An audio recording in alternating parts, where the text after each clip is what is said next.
Welcome into the afternoon sports drive here on the Triple Play Sports Radio Network. On this Tuesday afternoon, Patrick Wheeler and Zach Lancaster rocking and rolling with you as we come to you live today from Furniture Showcase, one of our favorite places to be over here at 5th and Main in downtown Stillwater. Open Monday through Saturday, 9:30 to 6, Sunday afternoons 1 to 5. For the best seat in your house for OSU games, you can select the new Lazy Boy recliner from Furniture Showcase.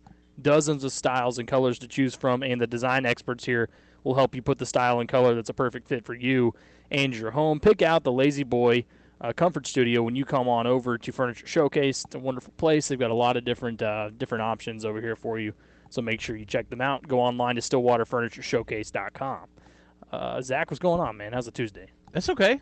I got out and had a really good chicken sandwich for lunch. I was pretty pumped about that. Prepping for basketball practice. I'm going to go watch about an hour or so of basketball. You believe it? And then talk to Mike Boynton and quote select players. Yeah, quote select players. Here's what I'm thinking. Avery, Ice, and one of the transfers. It's either going to be Cisse or it's going to be Bryce Thompson. They should let Bryce speak, yeah. Those are going to be my two. I would like to hear from him. Yeah. But it gets me excited already for college basketball. We're right around the corner, man. You can never have enough college basketball, really. Even though we're just like in the mix of it all with football and everything, and I love it. It's still 95 degrees Yeah, it's still 95, man, but I can't. Nothing like college basketball. I love me some college basketball. So that's exciting. There's going to be some open practices. So what that means is we'll have some audio tomorrow. Yeah, we will. Basketball audio, right? So that'll be good. We'll change the pace. Yeah, absolutely. Mike Boynton talking about they're going to have in Oklahoma City and Tulsa some open practices that everyone can come view. I think there's a lot of people that are interested, obviously, in what this team does this year post Cade Cunningham, right? That's always a big storyline heading into the year after you lose your superstar, especially at that caliber. So going to be a lot of interest in seeing some of these pieces coming together. Who's going to be the leaders of this team? Who's going to make up for all those points, and not even just the points, but everything else that Cade Cunningham did. That's going to have to be full up again this season for these guys. So it'll be a lot of fun to dive into that. And later on, we're going to take a listen in just a minute to some things that Mike Gundy had to say yesterday. Eli Lederman will join us at 3:25 from the Tulsa World. We'll get his thoughts on Saturday's game. Look ahead to Baylor as well. Last night, Monday Night Football, Cowboys, no real issue with the Eagles. We were pretty much solid, perfect on the picks. With betting implications too, so that went over pretty well. We'll get to buy or sell, and then a couple of big stories out of the league coming up in the second hour too. So Zach, you were there with Mike Gundy yesterday. Anything in particular that really stood out to you when you heard him? I know that when he talked about Brock Martin, that was a big piece because a lot of people were wondering how significant that injury was, and he kind of let everybody know. It's not going to be a season-ending type of thing, and he probably can handle more pain than a lot of people, so he wouldn't be surprised to see him out there sometime soon. Yeah, no, that to me that was probably the most significant thing. Talking about injury, LD is probably going to be back in a week or two. Brock most likely will be back for the Texas game. Probably I don't think he'll be out there on Saturday. So. There's, he said that Dez could be back this week. They're going to try to test him this week and maybe suit him up on Saturday. The way Jaylen Warren's playing, I think it's okay if you don't have Dez for another week. Make sure he's fully healthy moving forward.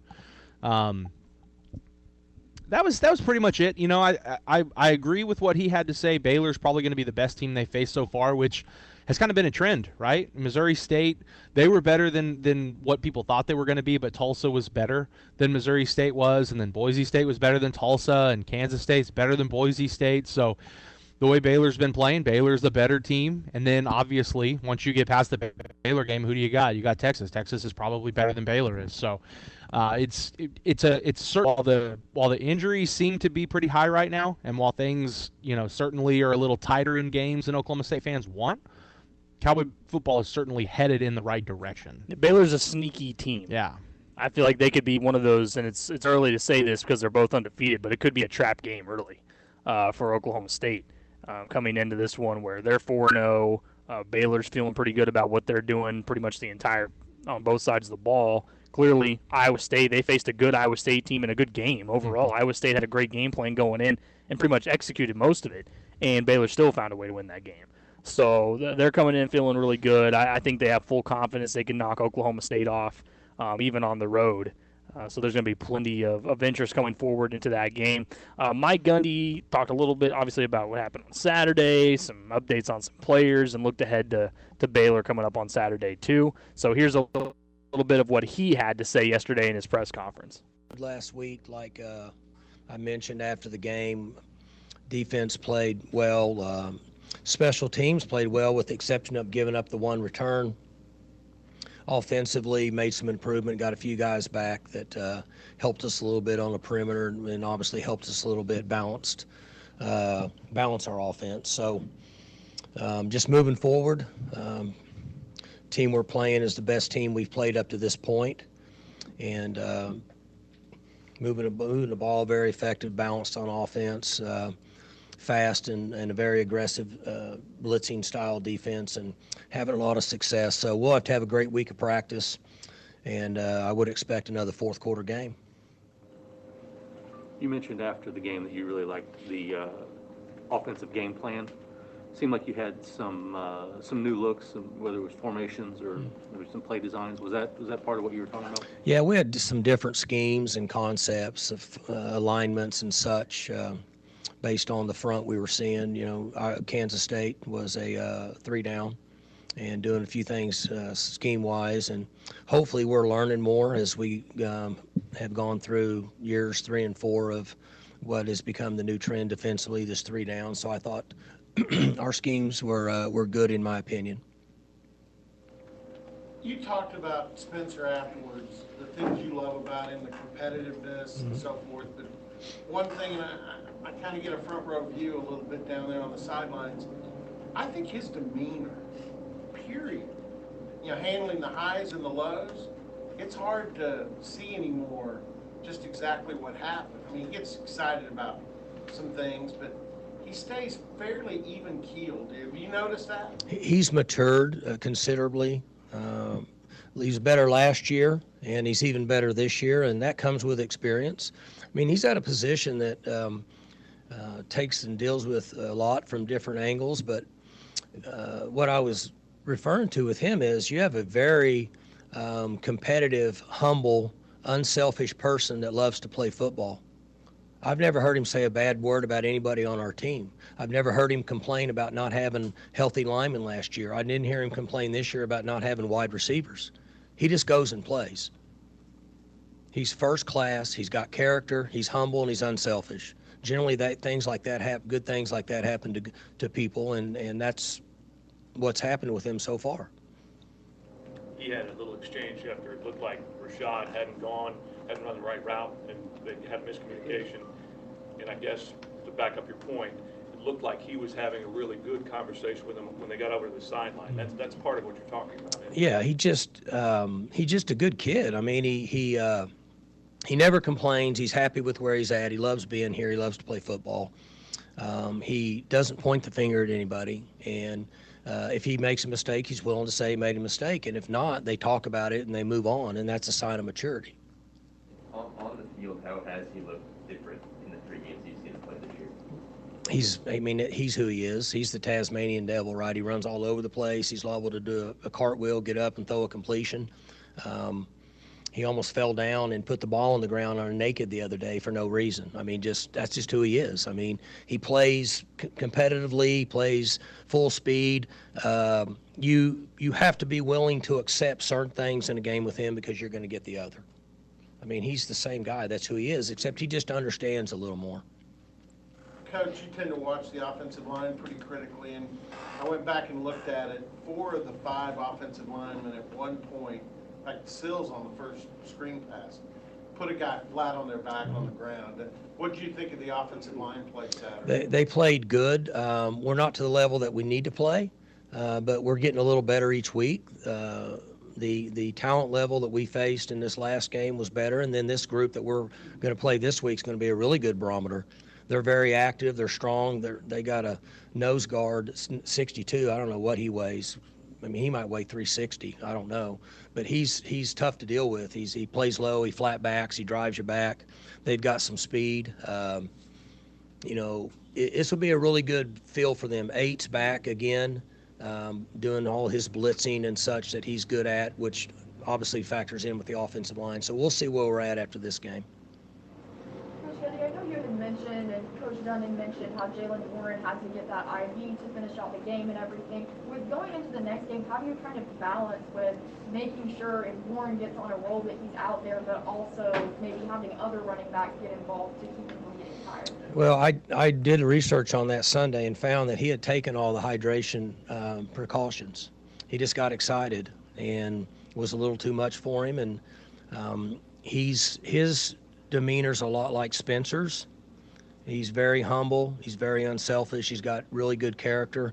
He plays really, really hard, right? I mean, he competes. He never goes down with one guy. He tries to punish the defenders. He plays hard. He burns a lot of energy, and he gets really excited because he wants to win, and he just kind of got too excited, and we couldn't get him calmed down, so we hydrated him some. I'm not sure that really was the answer. It may have been just excitement with the others that got him and calmed him down for 10 minutes or so, and then he was fine. How do you think having leaders like him and Spencer, with that, you said their demeanor is kind of similar, how do you think that affects the whole offense? Well, it affects everybody. I mean, your team is going to rally around your quarterback, okay? And so Spencer's had times in his career where he didn't play as good as he would have wanted to, and there's times that has been fantastic. So there's give and take. That's who he is. But there is no doubt that the team loves him because of who he is. They want to play hard for him because of the type of a person he is. And Jalen falls in the same category. So that makes my job a lot easier. Oh, go ahead. Oh, thank you. One more. Looking at the defense with Colin Oliver, he's someone who's been plugged up, through the season so far. Now that he's stepping into the starting role, what would you really like to see from him? Well, I like what I'm seeing from him. I see a young player that's learning on the run.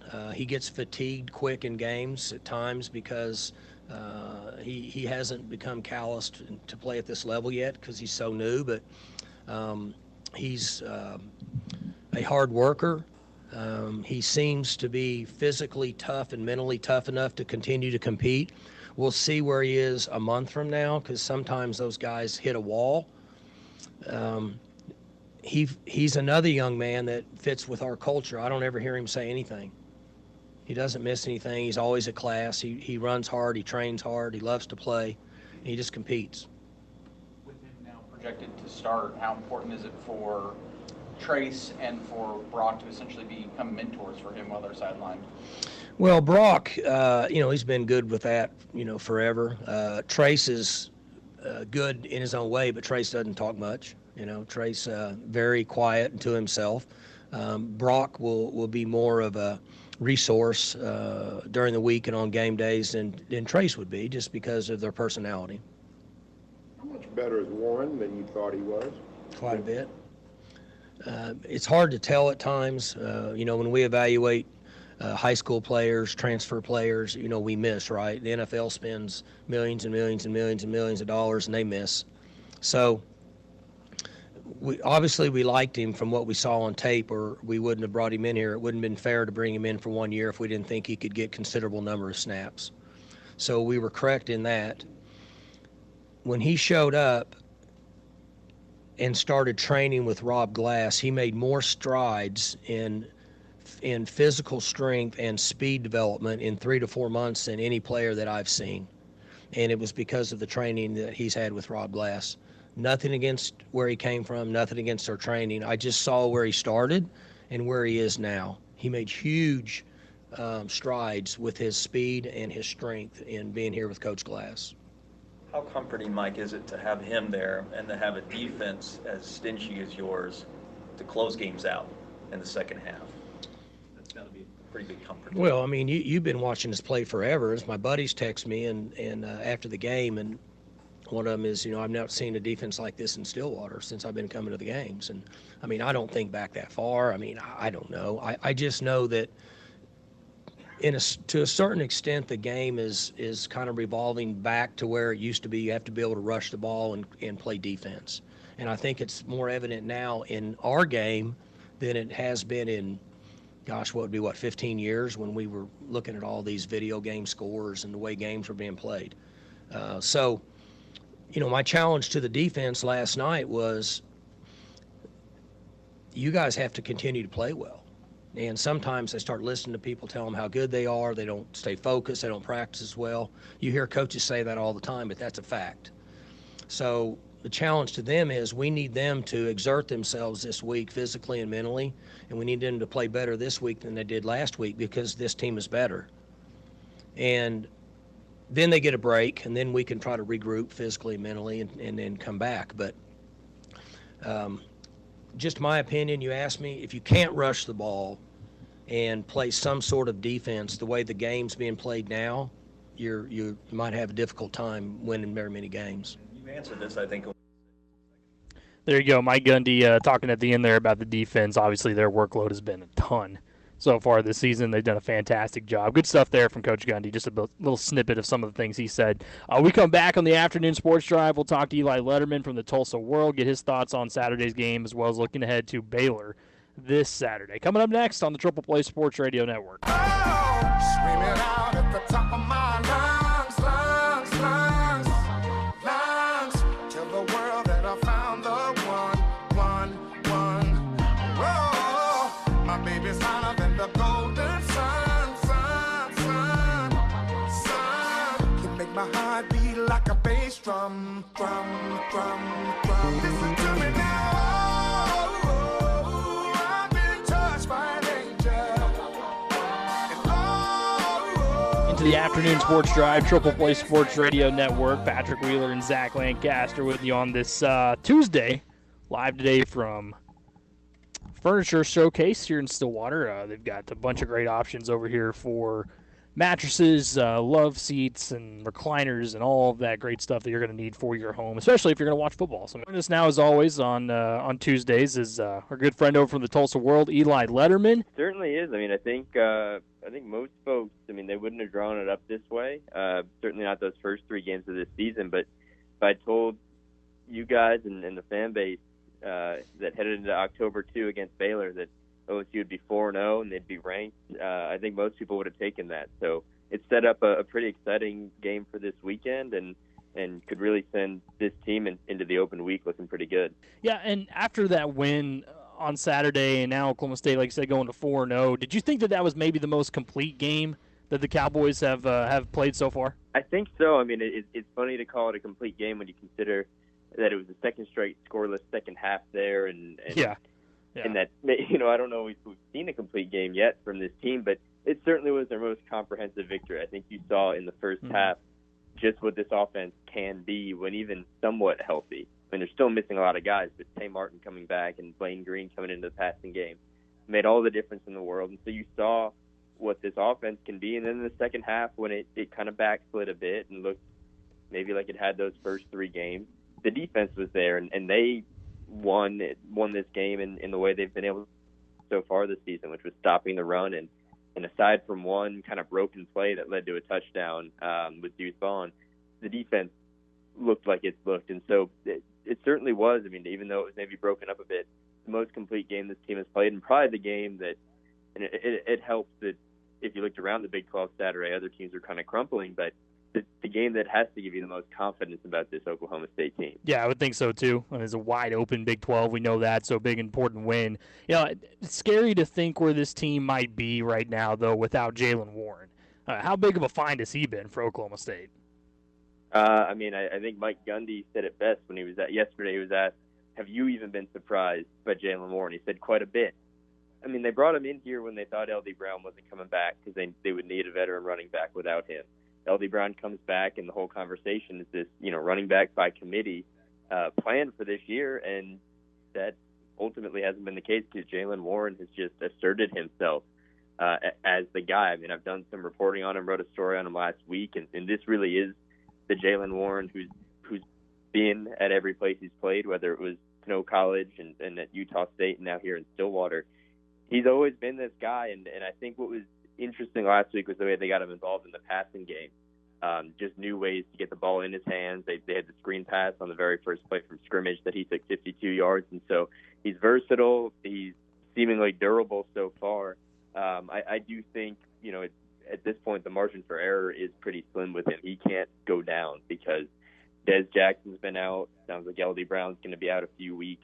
And so that leaves this running game very reliant, not only for production, but on snaps for Jaylen Warren. So I think for the Cowboys, the key is going to be him staying healthy. Yeah, 100% agree. Talking to Eli Lederman here on the afternoon sports drive. Before I get into Spencer Sanders with you, I saw you took a little bit of heat on Twitter because you posted just a fact that said Spencer Sanders didn't throw an interception, obviously, against Boise State or Kansas State. You said that made the first time that the OSU quarterback has gone 2 full starts without throwing a pick since the first 2 games of the 2019 season. Everyone's like, it's a jinx, it's a jinx. I mean, I think it's a good stat. If you look at it, it shows that clearly through those last 2 games, now Boise State, we can blame it on, well, they're going to run the football. They're going to ask Spencer to do a lot in that game. But last game out against Kansas State, he showed the maturity by taking what was there and being safe with the ball and making big plays with it. Yeah, I mean, I definitely I didn't consider when I put that stat out last night that maybe I had put some kind of jinx on it. And I had qualified it in my tweet by saying maybe a meaningless stat. And, of course, it's a significant mark for him if he can maintain it. But meaningless, sure. I put it as, he could go out on Saturday and throw 5 picks. But I do think you're seeing the signs of maturity, and Mike Gundy was pretty quick to come out and talk about it yesterday, that he is a bit more mature, both, in kind of his demeanor and the way he's been, but also in his play on the field. And sure, you can say he threw 13 passes at Boise State, but then again this weekend he was going up against the third most turnover-hungry secondary in the Big 12, and he navigated that really well while airing the ball out. And so to this point, I think through 3 starts, he's looked like the quarterback this team needs him to be. And I think, in both games, you consider what would have happened if he'd thrown, that pick that maybe in past years he was prone to. In Boise, you probably don't win that game. And in this past week, it probably becomes a little too close for comfort. So if he can continue to just not throw that interception that maybe in the past he's thrown or make that fumble he's had, I think this defense and the offense around him are enough that this team can win games. Yeah, and I gave my reasons for why he looked pretty good for the most part, obviously, in that game against Kansas State. I want to see if you think I'm right here or not. But I gave him as great protection throughout, which was big. We saw what happened when you give him somewhat of a clean pocket and give him time to go through his reads. A running game that's really effective. Clearly, Jaylen Warren has been able to set a lot of things up for him, and he adds to that too with his legs. And then to me, it was yes, I agree. They were clearly in the stats say that turnover hungry the way you put it, but overall pretty soft defense at the same time. I thought they were giving a lot of space to the receivers, and he took exactly what Kansas State gave him. And again, it goes back to the maturity thing. Instead of trying to force things, that allowed him to play turnover free. So I thought all of that together really equals out why Spencer played so well on top of his talent. Yeah, I think those are really good points. And to me, Spencer summed up maybe the most important component the other night. It's one they're going to hopefully have the rest of the season. But I think Tay Martin returning really, really had a huge impact on this offense. Post-game, Saturday, Spencer Sanders said of Tay Martin, he just balances everything. So, of course, it's great to get back your number 1 receiver, 6'3". It showed on the touchdown grab he had, and Spencer targeted him plenty. But I also think beyond just the stats of what Tay Martin provided, he just opened things up for the rest of the offense. There were 5 other receivers in the passing game who had an impact. Jaylen Warren got to get it done on the ground and in the passing game himself. And I really do think just the presence of Tay Martin spread everyone else out on that defense. And like you said, then Spencer was able to just take what was in front of him. And so I really believe he might be possibly the biggest key to this offense. And it has shown in the 2 games he's played just what kind of an impact Tay Martin can have. So if you're the Cowboys, it's got to be fingers crossed that the time he's missed is the extent of it so far this season. Yeah, you're right. You need him out there, and I thought that clearly, I'll see what you think about this, that it kind of just it opens up the entire offense, as well as the other receivers filling in their respective roles when he's out there. The running game, I mean, it just kind of flows when Tay is out there and what he does to a defense, forcing them to give him more looks. It just seems like everything kind of bounces off what he does. Completely. I mean, like I said, it's the one bonus of Spencer Sanders getting his number one receiver back and probably his most talented and experienced guy to throw to, but then just the attention that attracts and the fact that as the coaching staff had spoken about when he was out, the way defenses could pack one more guy inside to stop the running game. So that's taken away. It makes it easier on the running back.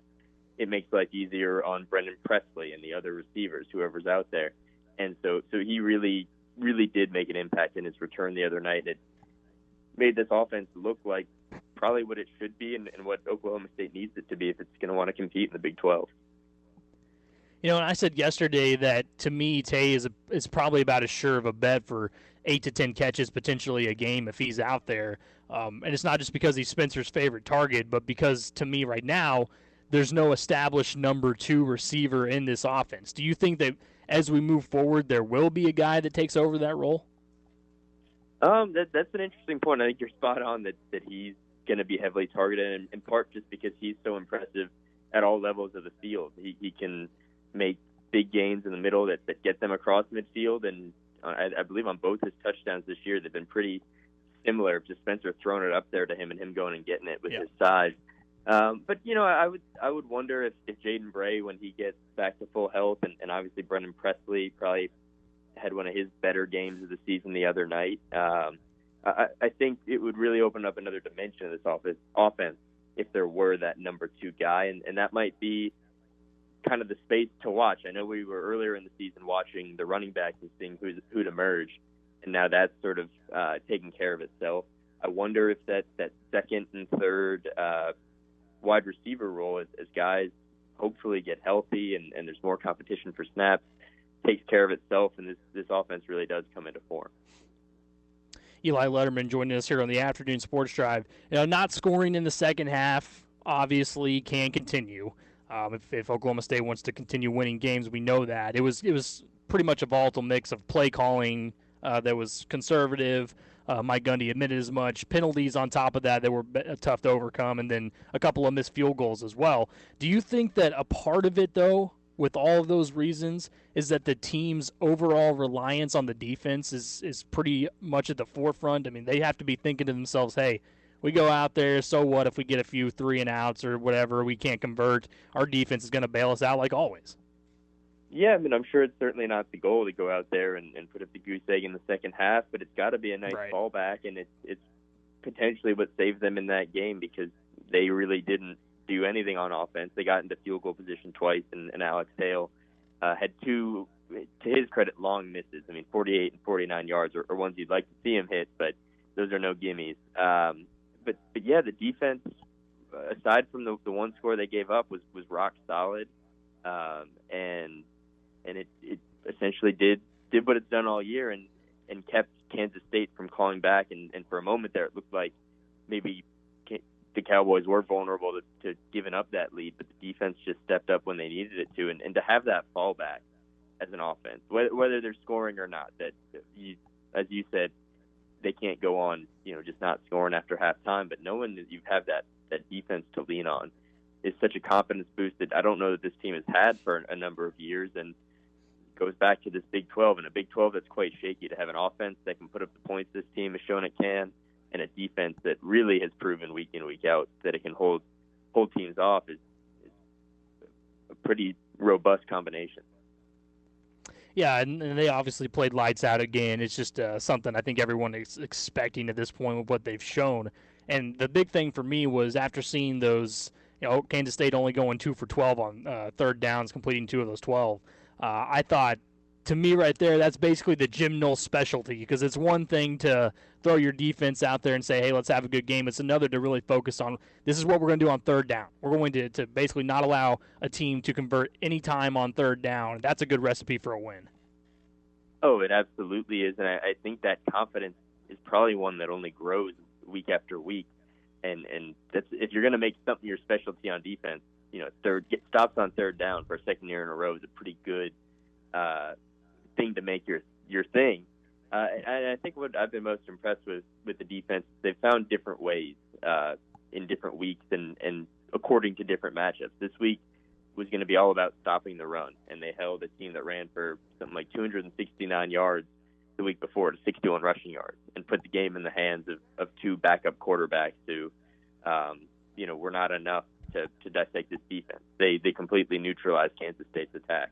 And in each week, whether it's limiting someone in the passing game or stopping the run, they've found ways, and it's really made them not only, a shutdown defense, but one that I think you could feel confident about going into most any matchup.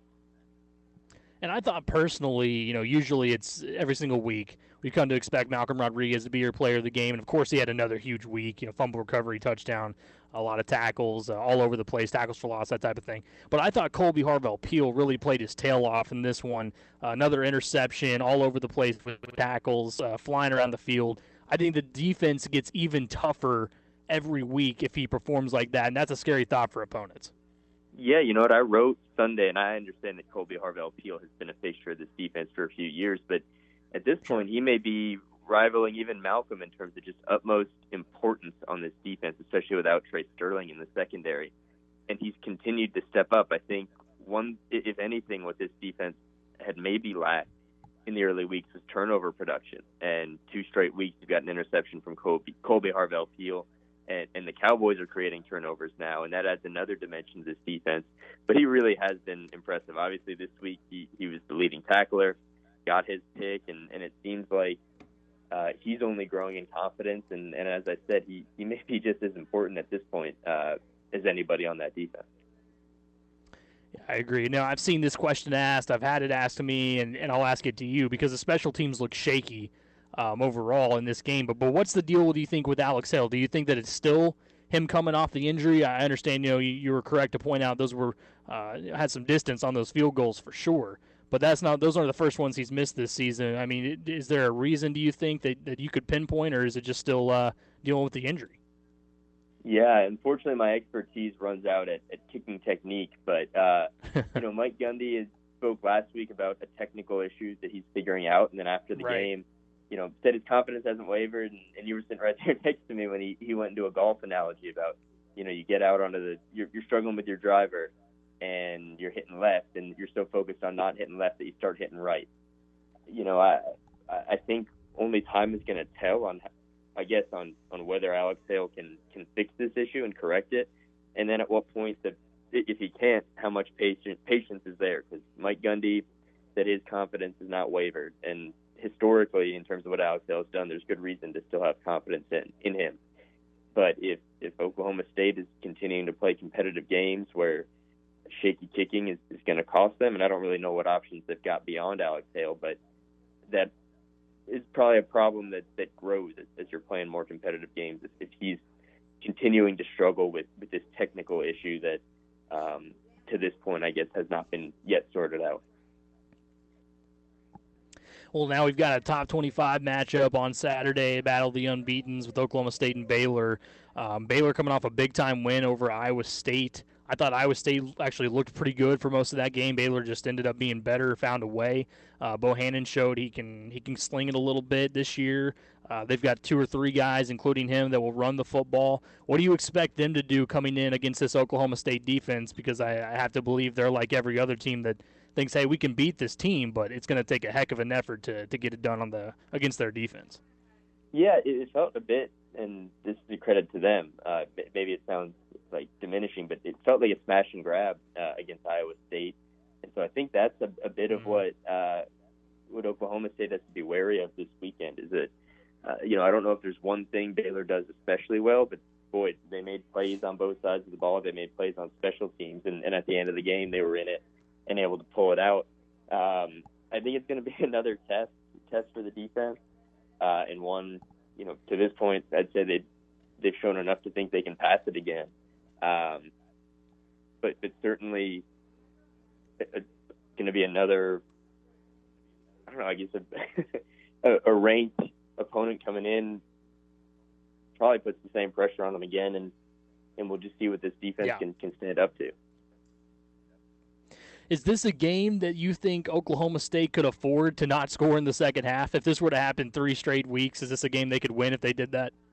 Boy, that would have to be some kind of record. I don't know what kind of archive digging we'd have to do, but 3 straight games with no second half scoring would be something. I would be surprised if they could get out of this game, which I think is going to be tougher than Kansas State without some second half offense. Yeah. Maybe they'll put up 40 first half points and be able to sit back, but that pattern to me does not feel like a winning pattern, and leaning on the defense so heavily, especially late in games, just feels like that luck is going to have to run out at some point if they're going to keep putting themselves in those positions.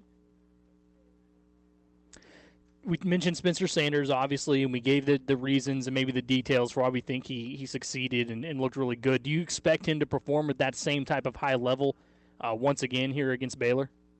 I think so. I think, the Boise State game we might look back on as just a really funky outlier where the circumstances of the defense, of the offense, the personnel, and all that just forced them to play that way. But overall, I think he's grown in each game he's played and grown in confidence.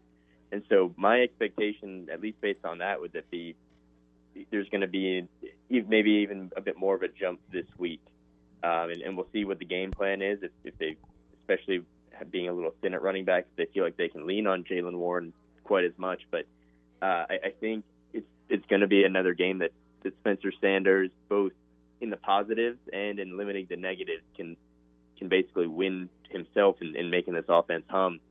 And I guess we'll just see how he handles it again in another big matchup under the lights at home. All right, last thing for you. You know where I'm going. I like to get the early picks from you, and I'm sure you've seen the spread so far. Oklahoma State a 3.5-point favorite. I'm personally expecting that line to go down to 3 before it's all said and done come Saturday. Just kind of a pick 'em, give Oklahoma State the benefit of the doubt like they do when they're at home. The total's at 47.5. What do you like in this game?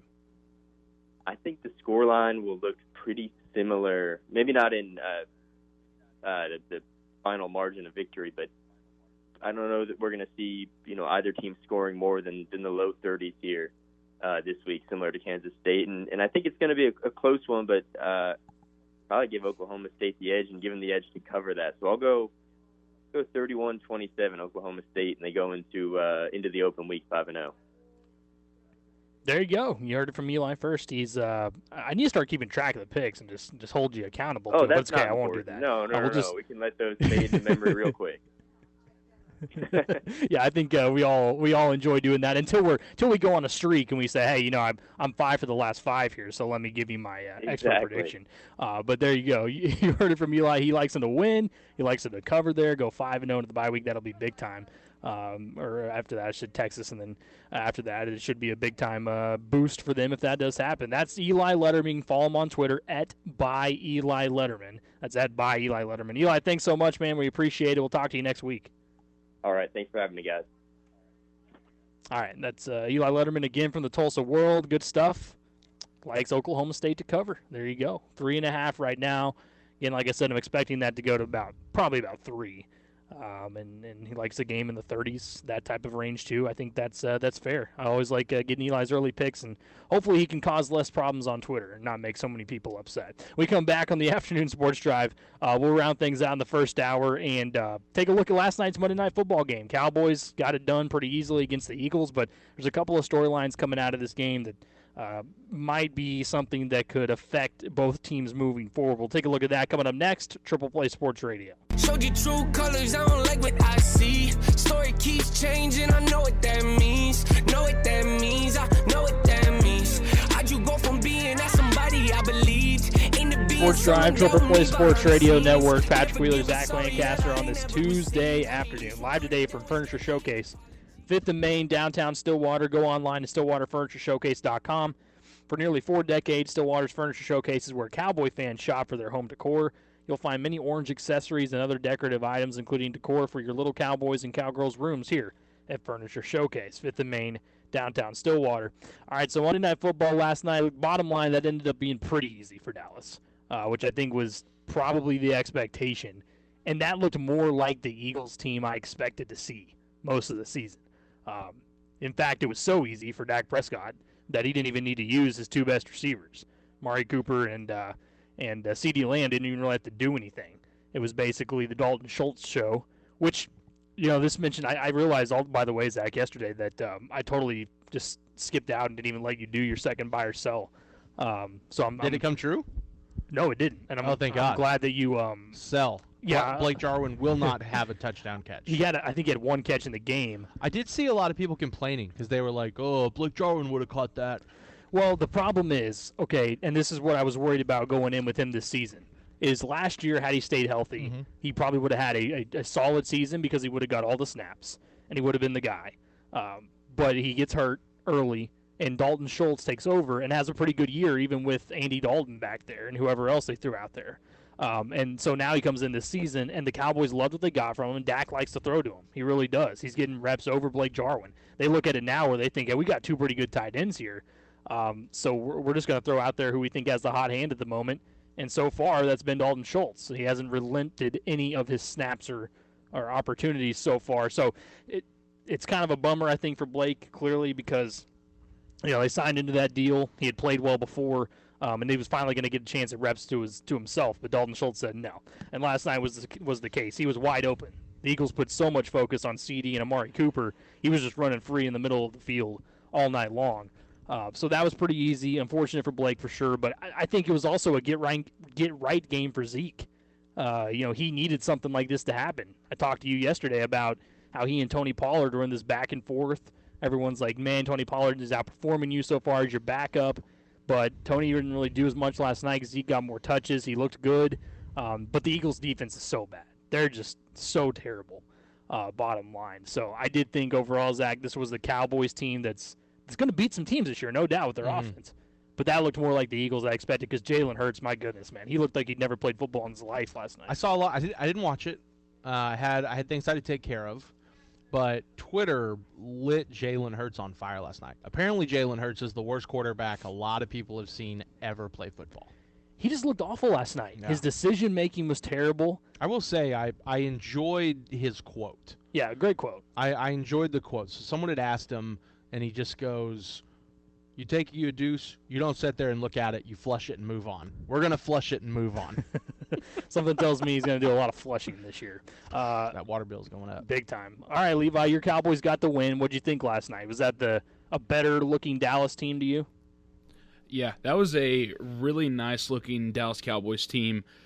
For me, yeah, it was a very great Dallas Cowboys team. The one thing that just had me iffy, it wasn't really Dallas, it was just Philadelphia. The offensive linemen for Philadelphia are dropping like flies. Yes, they are. And, yeah you can point at Jalen Hurts did not play great. When you look at almost any football team, if the offensive line is doing terrible, if they are injury-prone or just not performing up to the level that you want them to perform at, usually you look at the QB and they're also in that same spot of where they're struggling. And Jalen Hurts definitely struggling when his offensive line, several of those guys are already out. Brandon Brooks is out for either a good chunk or all of the year. You've got some other guys. I know we saw a couple go out during the game. So Jalen Hurts, with those guys going out and just dropping like flies, he's going to have a hard time. It's kind of the same thing of like Daniel Jones. Daniel Jones is going to have a tough time because he has one of the worst offensive lines in the league. So those two guys are going to be both Jalen Hurts and Daniel Jones. Most likely are fighting for the last spot in the NFC East. And if you look at football team also is just not doing great right now. Their defense is looking bad. And the way that everything's shaping up for Dallas, even though you're missing a couple guys here and there, Lyle Collins not being able to take a drug test is going to be out for about a month.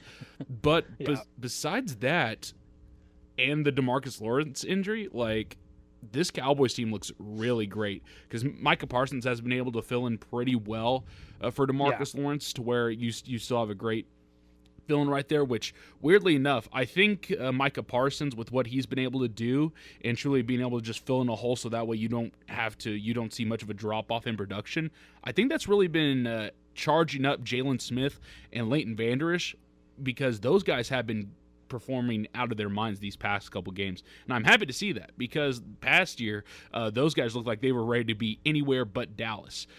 So I got to give a lot of credit to that defense. I got to give a lot of credit to Dan Quinn. Dan Quinn has so far, we're only 3 games in, but he's drummed up some really great schemes, and I think he's going to put Dallas in a great position to succeed. So far, Dallas has looked really, really good, being able to get out a couple tough wins. I'm just wondering, as the season's going to go along, are you going to hit a stretch where everything's kind of mulling a little bit, or where the offense isn't able to get going, where the defense is looking like a bottom defense? But so far, from various young guys being able to step up, from the offense being able to take some steps, even if Blake Jarwin's unfortunately not getting the touchdowns. So far, impressed with everything. And my most improved player on the team, got to go Trevon Diggs. Trevon Diggs has been playing insane. Yeah, I was trying to tell you. Remember, I made the argument a few. We were at here. I remember we were at Furniture Showcase. Trevon Diggs was going to be one of those guys. He's really stepped up. But I think I give credit to Dan Quinn, overall, because the defense, like you said, has fully bought into what he wants to do. And clearly, he's a guy that, head coach when he was at Atlanta, not so great. Defensive coordinator, yeah, that's where he needs to be. So I think it's big time that they bought into that. And to me too. I mean, Dak just looks as comfortable as I've ever seen. He really does. He went out there, and that was just too easy for him last night, and he knew that. A couple of mistakes, but they were tough ones, obviously, on the goal line. That was kind of a strange thing. Ended up that interception just falling in the hands of Fletcher Cox. They called him down at the fourth and inches right by the goal line, which I thought he might have gotten in, but they didn't give it to him. But other than that, I thought so too. I honestly thought he was in, but they did not allow it. So he looked good again. I think he's really coming along nicely again this season. He's got the weapons. The thing that I want to say real quick, and I'll see what you think about this, Levi, is I don't understand Mike McCarthy sometimes when he's not being able to manage the clock. Nobody does. I mean, this has happened. It just makes sense. This has happened multiple times again this season. It happened last year. They could have got more points on the board late in the first half. They had the 2 timeouts sitting in their pocket. They stopped Philadelphia. It was a 3rd and long, and they don't use it. The clock is just sitting there running, and he's just watching it run, because he thought they might try to go for it or whatever it was going to be or stop the clock. I mean, it's not aggressive.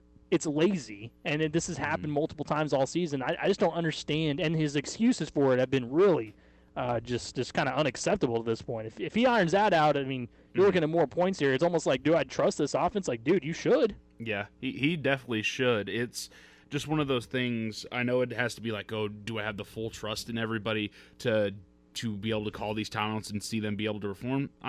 It's just one of those things where after coming off of last year, which I think last year's kind of skewed the look from several various guys about what exactly from Mike McCarthy, what he's got in this offense. But I think as time's going to go on, he's going to be more and more confident, because I really think now with Washington and then with Taylor Heineke and just that defense not performing, I think Dallas can take over the top of the NFC East and probably win. And once I think Mike starts gaining a little bit more confidence, because his past couple years in coaching, whether it's with Dallas or the last couple years with Green Bay, things have not gone well. So maybe it's once he has that full confidence back in himself and back in a team that he can fully trust, that's when he'll start managing the clock a little bit better. But right now, it's probably one of those things where he's kind of just overwhelmed trying to make sure that his teams can hit the right spots and just hit the right things to at least get close enough to a win. And I think now he might be able to start getting that full confidence back in Dallas, and then Dallas can probably get that enough confidence in Mike McCarthy to get an actual great coach out of him.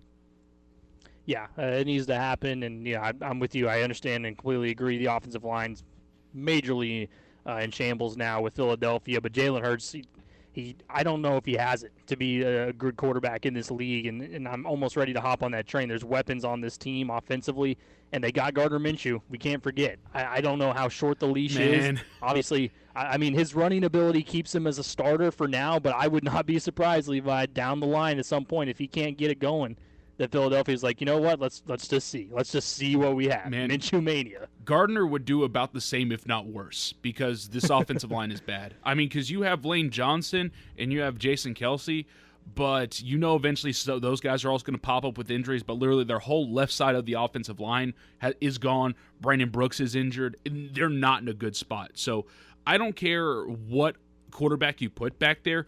they are going to do the exact same thing that Jalen Hurts is doing. And the thing is, he's a young QB, so everybody's willing to scrutinize him so early. So I think Jalen Hurts, for the spot that he's in, he can only do so much. So I just let him have a lot more time, see how he can try to figure things out with a bad offensive line. Because if I'd put like the equivalent of this offensive line, it's something that you'd see in Seattle, where you got maybe 1-2 good pieces, and Russell Wilson's at that caliber to where he can operate with that. We just got to figure out what kind of QB you have in Jalen Hurts. Let him operate with a semi-functional offensive line, and let's figure out what he can do and how he can operate with some of these weapons. Yeah, it's a good point. Really good quarterbacks can overcome that. Jalen Hurts, we haven't really been able to see that yet. So I'm with you. Give him some more time, but the league doesn't wait around. We know that. We come back on the afternoon sports drive, hour number 2, buy or sells. Coming up next. And I don't know how we make it out when we make out on the low. Even if it rains, you'd rather make it snow. Both you and me know we gotta let it go. Laying on the ground, wondering why it's so cold. How we make it out when we make out on the low. The afternoon sports drive, Triple Play Sports Radio Network. Patrick Wheeler and Zach Lancaster with you. Live today from Furniture Showcase, 5th and Main in downtown Stillwater.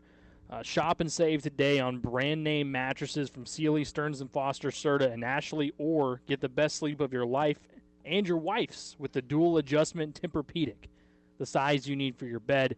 In stock now and ready for quick delivery to your home from Stillwater's Furniture Showcase, stillwaterfurnituresshowcase.com. To get started in the second hour, we'll get into some buy or sell. Are you buying? I'd buy that for $1. Or are you selling? You'll pick up the phone and you'll sell, sell, sell. This is Buy or Sell on the Afternoon Sports Drive.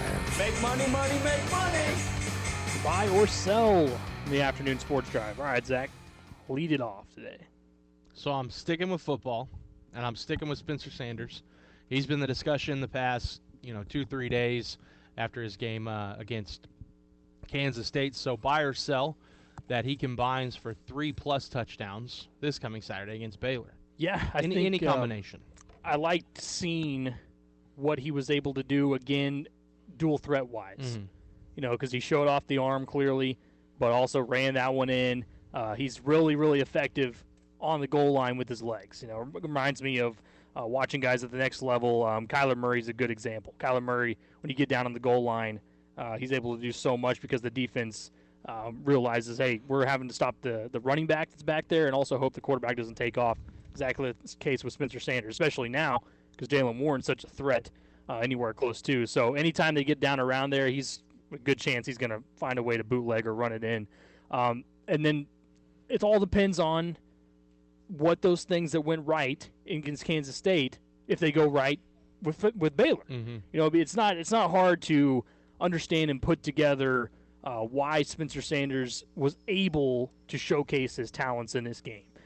He had the things go the way they needed to go for that, and then added what he's so good at doing on top of it, and it resulted in a good performance. But I think obviously this one needs to be spread out through the entire game, and it's something that I asked Eli there.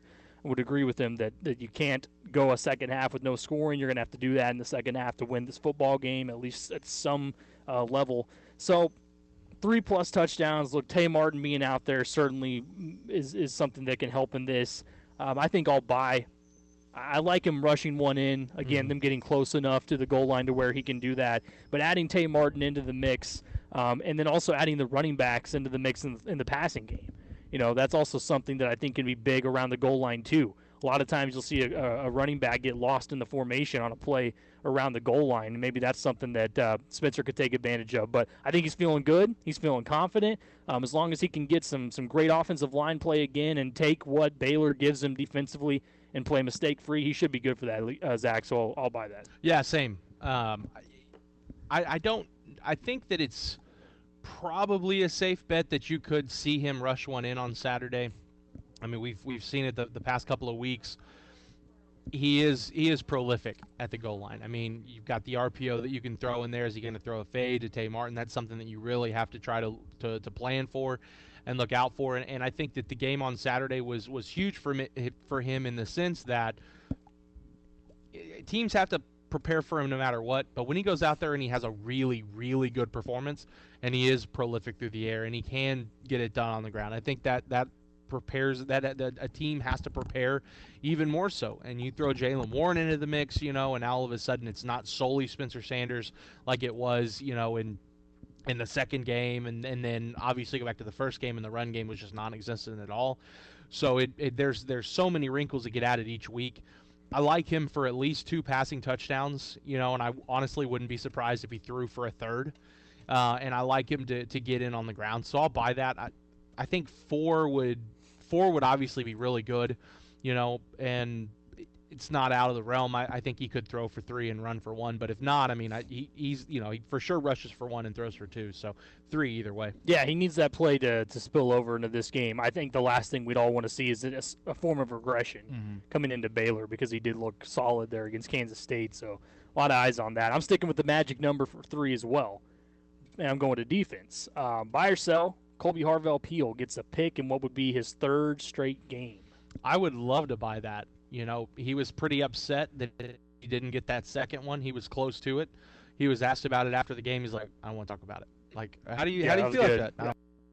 3 in 3 straight games, to me, would be a stretch. It'd be impressive if he could do it. I think Jason Taylor probably gets his hand on a few.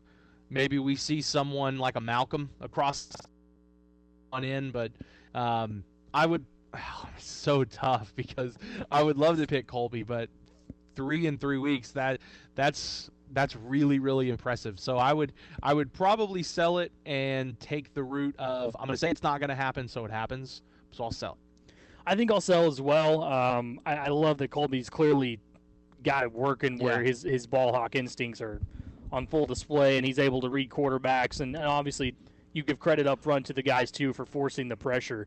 We got to give those guys love as well for what they've been doing up there, and Brock Martin was a big part of that. Clearly, might not be out there this week, but the other part of it too for me is Bohannon, Baylor quarterback, hasn't thrown an interception so far this season. He doesn't. So it's happening. Yeah, maybe that's what he's due.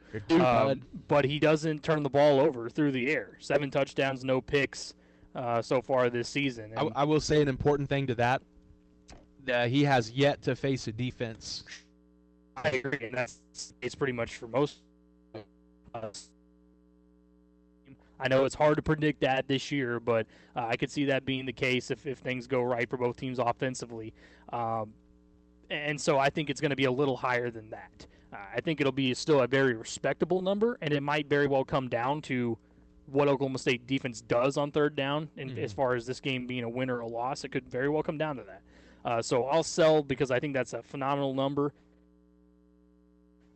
And Baylor's got their guys. If we were talking about or stud, receiver, running back, whatever's going to be out, maybe change my mind. But again, if Skylar Thompson's in there, that number's not that low. And then maybe that as a whole is different. I don't know if they win that game with Skylar Thompson, but they certainly score more than that, I think. Yeah. 3 is pretty good. I like the way this defense is playing. And I think what's important, we talked about it last week. This is the best defense that Kansas State has faced. It's probably the best defense that Oklahoma State has faced going into that K-State game. Probably the best offense that either one has faced. And Oklahoma State played really well. Obviously the offense kind of sputtered out. I don't put that on the K-State defense. The Oklahoma State offense just kind of got vanilla and relaxed and didn't keep the didn't keep the pedal down. So this looks like to be the best offense that Oklahoma State's faced up to this point. How well is the defense going to play? Are they going to continue to play as well as they have the first couple of weeks? I think that's a pretty strong. I think it's going to happen. I think it's a pretty good possibility that the defense continues to play really well. Can they hold Baylor to two conversions on 3rd down? Can they hold them to 3 or 4? I mean, I think they certainly hold them to less than 50%. I'll say that right now. The defense, I think, as a whole is holding offenses to, I want to say it's like 32 or 33% conversions on the season, 3rd down conversions. Yeah, and what's crazy is I think it's probably going to be a little less than that against Baylor. So maybe, 3 of 15, 4 of 15, something like that. So I'll buy it. I like this defense. Until they prove me wrong, until they have like a TC, and even then, you go back to last year, the games they lost, it really wasn't on the defense, except for OU, and that was just a weird game, and injuries were happening all over the place, and they were just clicking. OU was on the offensive side of the ball. So until this defensive unit proves me wrong, I mean, I'm gonna probably buy any positive buy or sell about the defense that we have this year. I'm gonna buy it until it doesn't happen. So I think 3 or more or 3 or less third down conversions. Yeah, I'll take that. So I'm really looking forward to this Sunday Night Football game coming up. I know a lot of people are. Tom Brady's return to Foxborough with the Tampa Bay Buccaneers taking on the Patriots and Bill Belichick. Buy or sell that he goes nuclear in this game. I'm talking at least 350 yards and 4 touchdowns against the Patriots. That obviously is a huge game. A lot, on the line, as we know, returning. He's coming off a loss, first loss of the season to the Rams. So buy or sell that he goes insane in this game. I'll buy that he goes insane. I'll buy the 350, but I'll sell 4+ touchdowns. So I'll sell overall. But, 350, yeah, maybe he throws for 3 touchdowns. Would I be surprised if he went out there and threw for, 420+ yards and 5 touchdowns, and this is the best game he's had in, 15 years? I don't think I'd be surprised at all. It's going to be an emotional return for him. Obviously, he's going to want to go out there and beat the Patriots. He's going to want to shut those New England fans up because they're going to go crazy. They're not going to be. There'll be some they'll wear the Brady jerseys. Oh yeah, there'll be plenty of them. And they'll be cheering for him. But there's going to be some that feel they've mistreated and traded. He's a traitor and all that stuff. So I'll buy that he has an insane game, but I'll sell 4+ touchdowns. I don't know if the thing that would maybe lean me against it is I'm not sure game script's going to be completely in favor like it was last week. Yeah. He goes 432 yards and a touchdown last week because he had to throw it 55 times and he was trying to keep up with the Rams, who were just dismantling their defense. So that was really what played in his favor. Now there's a lot going on in this game clearly, and then on top of it, as if there wasn't enough drama, he's 68 passing yards away from breaking Drew Brees' all-time passing yardage leader. First quarter. Yeah, he's going to do that. I mean, how do you line that up? First couple drives of the game. But yeah, I'm saying, how do you line that up in his career? He's going to be able to do that in New England with the new team that he's with. The Patriots should have, first of all, a little caveat, are the Patriots going to have a welcome home Tom Brady, kind of like when they brought Russell Westbrook back to the Thunder?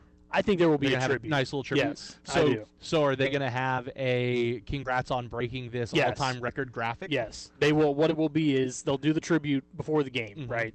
And then whenever it happens, they'll either stop the game or whatever, and they'll have the graphic that has half of it with the Patriots. All the Patriots and stats. then there will be another part of it with the Bucks. You've thrown for X amount with the Bucks. Just like they did. They threw it up. John Lester the other day got 200 wins, and he did so in Chicago, where he had a bunch of wins when he was with the Cubs. They did the same thing there for him. So it's going to be one of those things. But it's really just unbelievable that it's going to happen against the Patriots. Like that's one of those all-time sports moments. Watch it not happen. He finds a way to the only thing would be like he trips off the bus and sprains his shoulder. Yeah, that'd be the only way. But on top of that, so that's clearly there. He's going to do it. Yeah. On top of it, there's obviously a lot of emotion running high. We've heard a lot of back and forth, how this thing went down. Maybe he and Bill Belichick weren't as close as everybody thought. There was clearly some rubbing the wrong way in this situation. The trainer drops the line, last week, kind of telling everybody that, hey, Bill Belichick kept treating Tom Brady like he was 20 when he wasn't, and all this stuff. And so I think there's clearly, and you listen to both of them this week, none of them are going to say anything. Bill Belichick's never going to say anything. He hasn't, and he's not going to about this matchup. Tom Brady the same way, ain't going to say anything. He'll save that for, in the offseason when he's on one of the shows or whatever, and he'll wait and do all that. So I think he has a huge game. Part of it, too, is the Patriots aren't going to be in a shootout with him. Yeah. There's really no, like the Tampa Bay defense, their secondary's got some holes, big time. Like, they're not the same defense overall so far that they were last year when no one could do anything. You can't run against them still, but you can certainly pass against them. Now, Mac Jones coming off a game where he had 3 picks last week, so definitely one of his tougher games so far in the league. And this is, like I said, kind of a tough matchup to go up against here. Clearly a lot of things riding on it.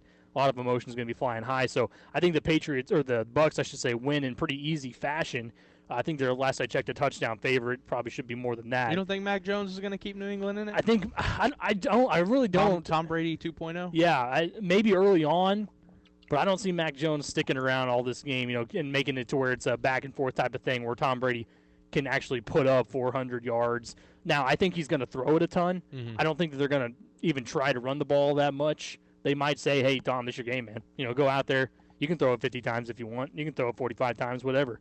We'll just dump it off to the running backs. It's no big deal. So what I'll do is I'll sell over 350. Mm-hmm. I like it around that area, but I'll buy the 4 touchdowns. I think that even when they're on the goal line, it's going to be one of those send Gronk out, do this little bootleg that they've done for years, and Gronk is going to find a way to score a touchdown as well. It's his return. That's true. Right, to New England. So he's going to find a way to score as well. I guess we could also say it's Antonio Brown's return.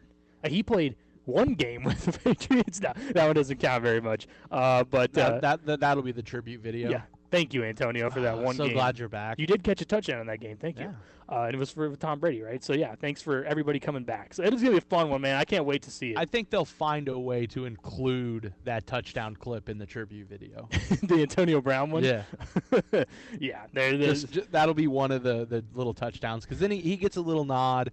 There will be plenty of Gronk touchdown videos, plenty of Super Bowl celebrate, but they'll have Antonio Brown in that tribute. His one touchdown. His one, the huge contribution he Absolutely. had to the New England Patriots, yeah. All right, we come back on the afternoon sports drive. I'm just going to say this right now. I'm not ready to eat my words on Justin Fields yet. I know it was one bad game. I've got the bag of food. Yeah, I got it in my bag. But I'm not ready. I'm refusing to eat the words yet. And I'll tell you why. why. You're not getting up from this table till you do.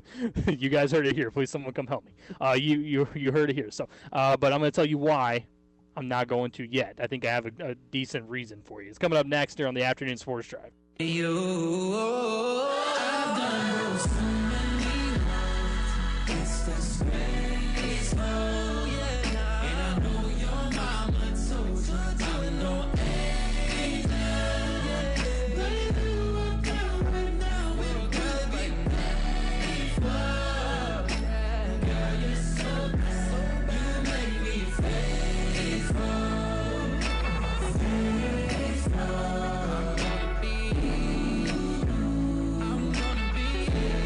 Afternoon Sports Drive, Triple Play Sports Radio Network. Patrick Wheeler, Zach Lancaster with you. Live from Furniture Showcase here in 5th and Main, downtown Stillwater. They make it easy for you with their free complimentary design services. The professionals at Furniture Showcase offer their Bassett Design Center, as well as their Lazy Boy Comfort Studio, and other custom services to help you make sure that the room or rooms you want to remodel will meet and exceed your expectations.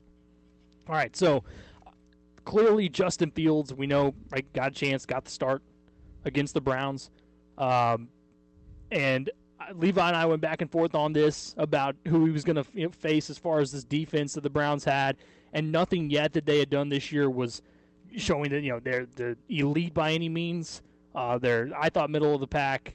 I can understand the argument for maybe a little above that, but coming into this game against the Bears' offensive line and doing what they did, 9 sacks on Justin Fields, which is just nuts. It was Myles Garrett had like 4.5 by himself in the one game. I mean, Justin Fields couldn't do anything. There were a lot of people coming out after this game, or even during the game, saying, first of all, like, why is Matt Nagy still a coach? Blaming a lot of it on him, which I can completely understand as well. But to me, like, this Bears offensive line should just be fired and replaced. Like, I don't even, just get rid of all of them. It's so bad. And Justin Fields clearly, like I said, I'm not going to give up and say I'm wrong about him yet after one bad start. And I don't know how many more he's going to end up getting this year. There's been, obviously, because this is Matt Nagy, of course, a lot of talk coming into this week where he has said as much as he's looking at all quarterbacks right now, Andy Dalton, Justin Fields, and, of course, with, I'm blanking on his name now, over there with, we were talking about him, Nick Foles. I could not think of his name. Nick Foles is the third string as well. And I'm like, oh, man, that is such a Matt Nagy thing. He would, again, another thing he would say that's really dumb is I'm thinking about all 3 quarterbacks. Dude, no, you're not. No, you're not. But I want to see what happens in a game where he can actually be protected the entire time. Because I still think he's crazy talented. and they have one really good receiver in Allen Robinson. I'm not saying that adding Justin Fields was going to make the Bears this crazy good team this year, and they were just going to shock everybody and do this and win all these games, because the offensive line was bad. We knew that. But my goodness, he didn't even really get an opportunity to show what he had. So probably about as rough of a start as you can get overall. But I'm telling you, Zach, I think things will eventually – he's so talented down the line, I think it'll eventually get better. But it is going to be hard to do when you're dealing with the problems that the Bears are as a whole right now, because they've got some seriously incompetent players and coaches. Yeah, and you have to feel for a guy like Justin Fields, because how much time is management willing to give him, before, they want to try to ship him, or before they start trying to find his replacement. And then it's like, how long is he, on the other side, it's like, how long is he willing to wait around in Chicago? Because if they continue like this, they'll be able to add pieces, right? They'll be able to go into the draft and get pieces to put around him and try to help him out or protect him up front on the line. But if I'm Justin Fields, I'm thinking like, all right, I got this contract for this long. I don't know how much longer I want to stay here. Now, if Chicago, if the leadership gets smart and they decide to get rid of Matt Nagy at some point, either this offseason or maybe next offseason, then things start to look a little bit better. But I would have to think that this year, he's probably going to struggle, right? This isn't going to be a great year. He's not going to go out there unless he just blows up. He's probably not going to win Rookie of the Year. Trey Lance, maybe if he comes in and starts playing well, maybe Mac Jones, I don't know. Obviously, Trevor Lawrence is one of the favorites. Could Justin Fields do it? Maybe. I mean, his first appearance, he's less than 100 yards. I mean, things have to get a lot better in Chicago. Right, and the problem was, and a lot of people looked at, if they've watched that game and they say, Justin Fields just didn't look good. They didn't use him in the right spot. He rushed like 3 times all game. They refused to alter the game plan to his strengths, which is being mobile. And that's straight up Matt Nagy's fault. So I think he's coaching for his job right now through week 4. Yeah, I think he would have to. I don't even think it's necessarily at this point an end of the year discussion. It's the end of week by week. There's really not a lot right now that says we should keep Matt Nagy. If you're in Chicago, there's not a lot going for him at this point that says, oh yeah, it makes sense to keep him as head coach, because he comes in. I saw the report on his press conference, earlier in the week. He came in on the press conference. It was yesterday. He came in 2 hours late, to the press conference. Has no idea who's going to be QB. He said that, like I said, with Andy Dalton, Nick Foles. He doesn't know if Justin Fields will be out there. He says Andy Dalton's week to week, who actually knows what that actually means. So no one knows what's going on right now. The entire offense just looks terrible. And if the coaching staff refuses to alter the game plan to help and go around what Justin Fields does, like, does Matt Nagy understand that Andy Dalton and Justin Fields have different strengths? Right. Because they do. Andy Dalton can't do the things that Justin Fields can on the run or mobile or taking off with the football. His mobility is what makes him so elite, I believe, with that arm. And if they're not going to allow him to do that, that's their own problem, man. Would a lot of people be surprised if Chicago found a way to bungle their draft pick in Justin Fields? Probably not. But he needs to be used in better situations. I think he's clearly the best option going forward. They play Detroit, which has given some teams a bit of a fit at times defensively, but we know they're also able to be exploited in a big way. I think it could be a big get-right game for him. So I'm not ready to give up. I am ready to give up on Matt Nagy. I'll say that. Yeah. I'm ready to give up on the Bears coaching staff. The decision-making is not good. And when you put a team that's overall out there not extremely good and try to pair it with that coaching staff, yeah, that's going to result in a lot of losses. So I know it's a head-scratching thing. It's a lot of people upset still with the Bears, clearly, for what they've done so far this season. But my goodness, I do feel for Justin Fields. One more thing I want to hit on before we go to break. In this question I've seen asked a lot this week, and I'm going to ask it too. Should we start believing in the Las Vegas Raiders? Is it time to say, you know what? Nah, this isn't just a 2-3 week thing. Derek Carr. No, this is actually a really good football team that will be there at the end as far as fighting for a playoff spot and that type of thing in the AFC West. Is it that time yet? Are people willing to buy in? I know some are, but are you willing to buy in? No, I'm not. And that's not because I don't believe in Vegas, but it's the fact that when was the last time when was the last time you could put trust or faith in the Raiders that they were going to go out there and perform well? Was that 5 or 6 years ago when Derek Carr had his first big blow-up year and everyone's like, oh, my God, this guy's one of the best quarterbacks in the NFL? And then what's happened since then? Subpar, average, mediocre, a little above average. If you get me to the midway point of the season and they're still playing like this, then I'll start to believe. Then I'll start to buy in, because how long can this last? If we're setting at week 8, week 9, and things are still going really smoothly, then I'll start to buy in.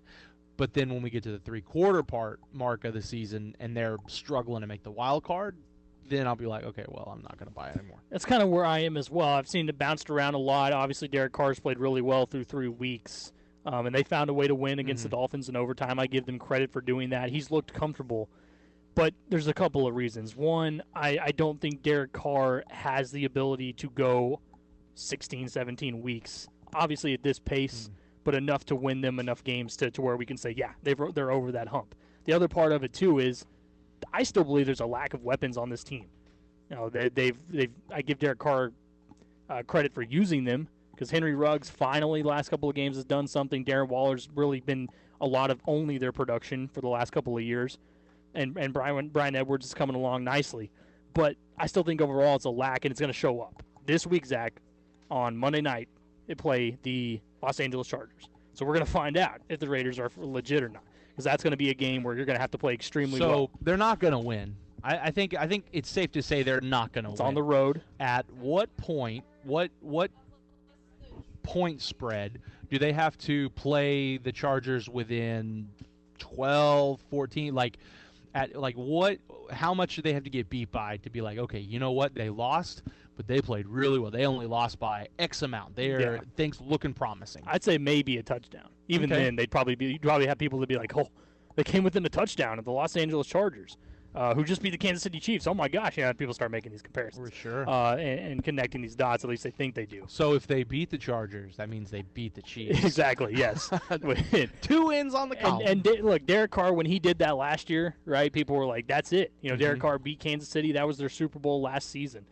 They did so in Kansas City. Everybody was like, "Wow, that's it." He did it. He's the guy. But I don't believe in the sustainability. I like John Gruden. I think he's got this team in a good spot, and clearly he's got everyone to buy in. But overall, there's too many holes on this team, and they can be, suspect on defense too. Look at the teams they played. Baltimore, they found a way to win that one. That was just a really good win. Baltimore, even at times, is going to be shaky, but in that one they gave it a lot, and you got to give the Vegas Raiders credit on that one. I will. At Pittsburgh, I mean, Big Ben is holding them back like no other. That's a win. I think that I can also understand Pittsburgh is completely beatable by all means. They only put up 17 points in that game. Miami, they fought hard in that one, man. But is there any reason that Miami ever should have made this an overtime game with Jacoby Brissett? He played well, but Jacoby Brissett managed to get it done against this defense for the Raiders. Something tells me that come Monday night, Justin Herbert's going to have a good game. I think he's going to find his way against the Raiders. So the schedule starts to get a little bit tougher. They get Chicago after that, Denver, who's played well so far, Philadelphia. Then later on in the season, you're facing Kansas City, the Cowboys, teams like that. Kansas City twice, obviously, the Cowboys. So I think they're going to run into their issues. So I'm like you. I'm not ready to buy in yet. I know a lot of people have, and Raiders fans, my goodness, they're insufferable. 3 games in, you see them all over. This is the year. Talk to me in 3-4 weeks. We'll see. When we come back on the afternoon sports drive, we'll say goodbye and tell you what we learned. It's coming up next.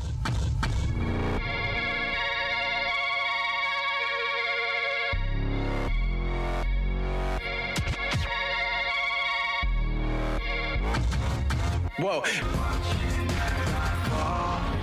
Staring as I go, I gave until my soul hurt, never told them so. They're watching as I fall. Back in afternoon sports drive, Triple Play Sports Radio Network. Patrick Whelan, Zach Lancaster, live today from Stillwater Furniture Showcase. They offer several excellent financing options, including a 45-day in-store layaway program, plus fast delivery. Furniture Showcase even offers 1-week express delivery direct to your front door. Look for the shippable icon on over 2,000 different items on our homepage by clicking Express Delivery for direct shipping straight to your front door at StillwaterFurnitureShowcase.com. To say goodbye before we do today on the show, we're going to tell you what we learned. The day is coming to an end. Time to find out if these two got any smarter. Let's find out what the guys learned today on the afternoon sports drive. Well, I learned something today. So speaking of the Steelers, I saw Mike Tomlin's comments after the loss to the Bengals, which looking back on that, I should have picked the Bengals to win that game. I don't know what I was thinking.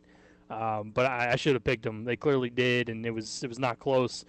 He said this: "We played poorly today. We didn't deserve to win.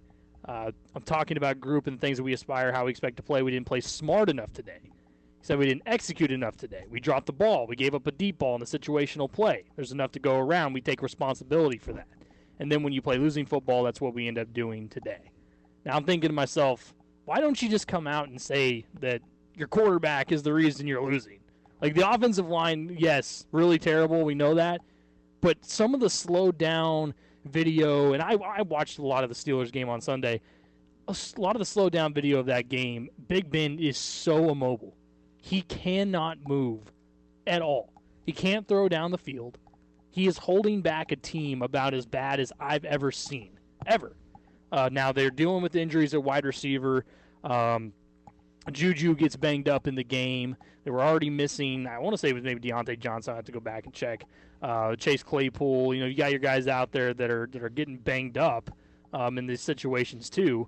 So much so, Zach, that they threw the ball to Najee Harris, Big Ben did, 14 times. Well, actually 19 times in targets. And he caught 14 passes as a running back. So that should tell you some of the problems. Chase Claypool did get injured in that game. And Juju as well was banged up. So it's not a good time in Pittsburgh right now.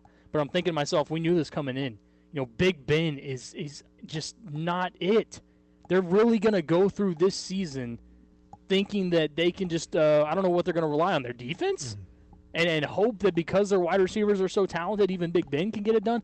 I'm telling you, sit down and watch any Big Ben film this year. It's almost sad to see. Like, I feel bad for him because I love Big Ben, and he's been a legend in this game. That clip I sent you on Twitter the other day? Yeah, it's he throws a pass, and he moves like 4 yards to his right and eats it. And he can't. It's not his fault. It's his body. Yeah. You play this long. For most people in the NFL, if you play this long, especially at QB where you've taken hits and you're that size, that's what's going to happen, man. It's science. It makes sense. So when I see this happening, I feel for Big Ben, but at the same time, the Steelers knew what they were getting into bringing him back this year. That's why I was kind of surprised they ended up pulling the trigger eventually. Obviously, he took less money to do so. But looking down the road, they're going to have to make some moves for a better option. Because we've already said, I don't think Mason Rudolph is going to be the answer. I don't think, we might never know if Dwayne Haskins is going to be the answer if he ever even gets in. But this is an extremely beatable team. The Bengals got them. It's going to be hard to pick them in a lot of different games. They play Green Bay this upcoming week, and that should be just a slaughter fest. So to watch Mike Tomlin go out and say all this, we missed this and we didn't play this way, our penalties were bad. Dude, just come on. The quarterback is the issue, plain and simple, and it's tough to watch because a guy like me that's watched Big Ben pretty much all my life and saw him succeed in big ways, to watch him do what he's doing now, that's kind of a brutal letdown. So I was going to go with TCU and Gary Patterson claiming an SU player bonked his assistant coach on the head with a helmet. There's video evidence that didn't happen. He might have taken an elbow from a TCU player when they were trying to take away that SMU flag from midfield. But classic. So I'm not going to go with that. I'm going to go with something that's a lot more interesting. So I think we can all agree that 2013 was a rough year, right? It was a bad year. 2013, yeah. That was the year that Mars Wrigley got rid of the lime-flavored Skittles and replaced it with green apple. Just went downhill from there. Yeah, stating that green apple had performed better in taste tests, which is clearly not true. Well, 8 years later, they're getting rid of green apple, and they're bringing back the lime, baby. We can restore life to its former ways. They had some limited runs, of the lime earlier, and I think they came out with an all-lime bag earlier this year. No way. It obviously did well because they're getting rid of green apple, and they're bringing back the lime full time. So Skittles fans rejoice. The classic is back. One of my favorite things is the candies that it's like the Starburst. Like, everybody loves the pink Starburst, so they came up with this brilliant idea. Let's make bags with only pink Starburst. You want to hear a hot take? I do. I don't like the peanut Starburst. Oh man, that's not even a hot take. You're just wrong. I like I like the lemon. Oh wow! And I like the orange. Get out of here, no, man. They're great. You know what's funny? Which is good for me because everyone eats the trash pink ones. Now the fruit punch are good. All right, I'll give you that. The fruit punch are good. The red are good. But I've also shifted into a period of my life where I prefer tropical flavors, like the purple bag of Skittles. Yeah, those are really good. Like tropical Starbursts, super good. So Friday night, this is funny. I'm glad you brought up the Starburst. My dad. Your with dad. Skittles? No, your dad and I. They didn't have Skittles. I told. I don't know how he made it through a game. So he went on the concession stand run. In Hennessy, and I said, "Just give me some Skittles or whatever." I gave him the money.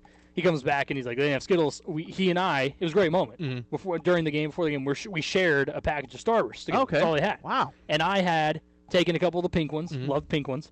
And kind of left him a yellow. Mm-hmm. And I think he noticed that because he also agrees a yellow are no good. So coming down to the end of it, all there was left was like a yellow and an orange. And I said, I left you the yellow earlier. I'll take it. I'll go through the pain. And he goes, thank you. He said, thank you. I don't know how he made it through. I don't think my dad has ever made it through a game. He's been calling football.